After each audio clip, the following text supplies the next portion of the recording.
We've seen Google removing Black, LGBTQ plus and women's holidays from its digital calendars. This is when they celebrate it on their homepage. Deloitte in the US has asked employees to remove gender pronouns from their email signatures.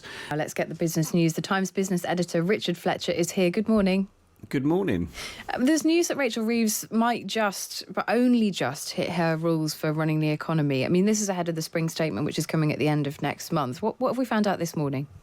Yeah, so we've had the release by the National Institute of Economic and Social Research. They're a very closely watched think tank, their forecast. And as you say, they're predicting that the Chancellor will meet her self-imposed stability rule when the Office for Budget Responsibility recalculates the government's headroom. But it is only just. The think tank says that the Chancellor has exhausted the near 10 billion buffer she had after the budget against her budget rules. So there's no money left to help the economy withstand any future unexpected shocks to the public finances. And as we've seen over the last couple of decades, those come around more often than you expect. So overall, it's a pretty gloomy set of forecasts. NISA predicting that the Bank of England will only cut interest rates once again this year and once more in 2026.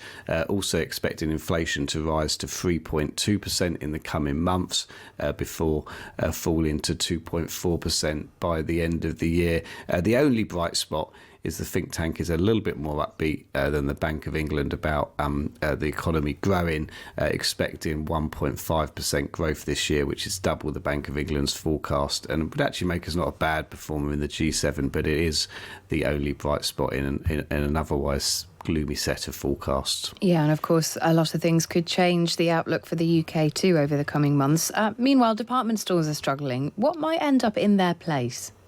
Yeah, we've got news of the latest and probably the most high-profile example of how landlords are trying to fill these vast department stores, many of which have sat empty for years following the collapse of Debenhams and House of Fraser.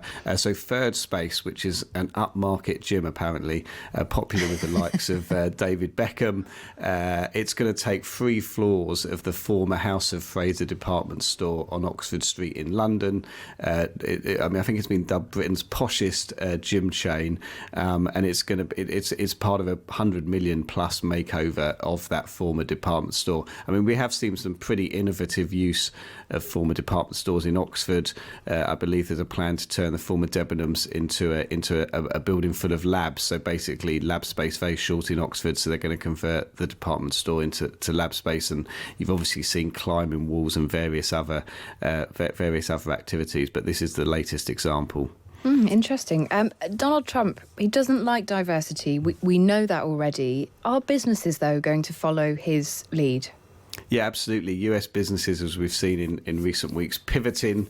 They're not big tankers. They are literally shifting course, and we've seen the latest of those. So we've seen Google removing Black, LGBTQ plus and women's holidays from its digital calendars. This is when they celebrate it on their homepage. Deloitte in the US has asked employees to remove gender pronouns from their email signatures.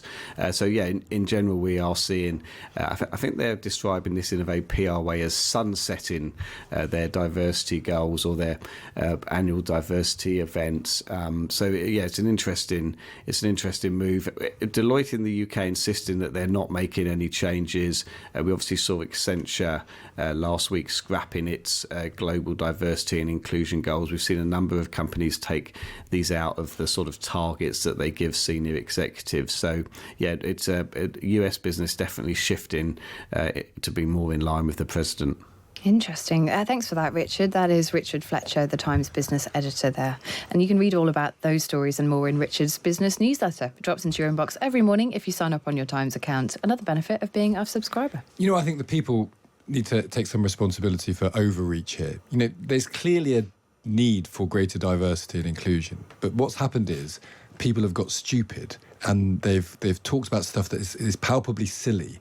And what do you get as a result of that? You get Donald Trump. You get a reaction to the right. So, you wouldn't be able to argue cogently there was not a greater need for more representation of people in business and places, more equality between genders, That seems to be a fairly normal, neutral argument. I think the problem is, though, where do you draw the line? Because for some people, you're right about equality between genders, but then when do you bring in people from disadvantaged backgrounds? When do you bring in ethnicity? When do you bring in people whose, English is not their first language? How do you manage all of those different things in what is already quite a complicated space? But if you just talks about it like that, it'd be fine. It's when you start talking about furries and 58 genders and 11 different flags. And what it does is it winds people up. And when you wind people up, you get a reaction. And the reaction you're getting is actually going to push back some of the legitimate stuff, because people are saying, I'm sick to death of being told that there are 100 genders, because there aren't. There are two. Are you okay with the pronouns on the end of emails thing? I don't mind. I don't mind. I don't think. But I think, again, it slightly winds people up. And if people are doing it, then you've got to be careful that what you should be doing is pushing for legitimate, beneficial change. If you try and say everything has to shift and all sorts of things that don't matter get brought in, you lose the core stuff. And that's what's going to happen in the next 4 years. The core stuff, which basically says, you know what, the world's not been that fair for the last millennia. We want to fix that. That's going to go, and we're going to end up with all diversity is wokery and it should be binned. And I just wonder whether that's a happy place to get to. Yeah, I think it's where you draw the line, isn't it? It's the big question, and the one that perhaps in some cases we haven't necessarily got right.